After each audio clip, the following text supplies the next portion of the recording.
Токтогул атындагы номер 1 мектеп гимназиясынын башталгыч классынын мугалими Өмүракунова Элизанын 23 февраль ата мекенди коргоо күнү деген темадагы класстык сааты.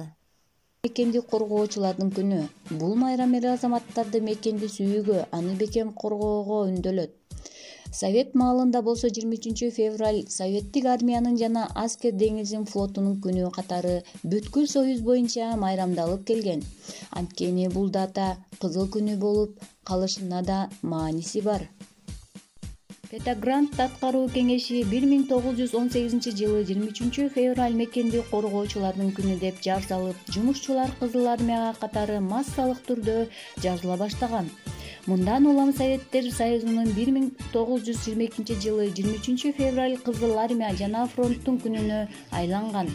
Ошол мезгилде бардыгы фронт үчүн деп урандын астында миңдеген жумушчулар, дыйканчылар ата мекенди коргоого өз ыктыяры менен бара баштайт. Ошентип Совет Республикасы Кызыл армиясы түзүлөт. 1922-жылы бул дата расмий түрдө Кызыл армиянын күнү деп жарыяланган.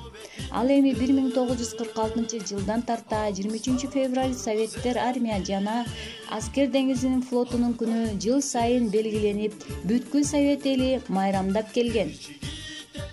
Советтер Союзун урагандан кийин 23 февраль мекенди коргоочулардын күнү деп аталып калган. Кийин бул дата КМШ айрым гана өлкөлөрү белгилеп баштаган. 2003-жылдан бери бул күн календарда кызыл дата болуп белгиленип келет. Кыргыз өкмөтү атайын токтом кабыл алып, өсүп келе жаткан жаш муундардын мекенчилдикке тарбиялоо максатында расмий түрдө 23 февраль ата мекенди коргоочулардын күнү деп жарыяланган. Мекенге таза кызмат кылуу ар бир кыргыз жигиттин ыйык милдети.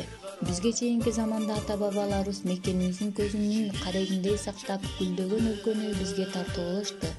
Рас, биз да ыйык мекенибизди көзүбүздүн карегиндей сактап, урпактарыбызга наалат айтпай тургандай кылып өткөрүп берүүбүз зарыл.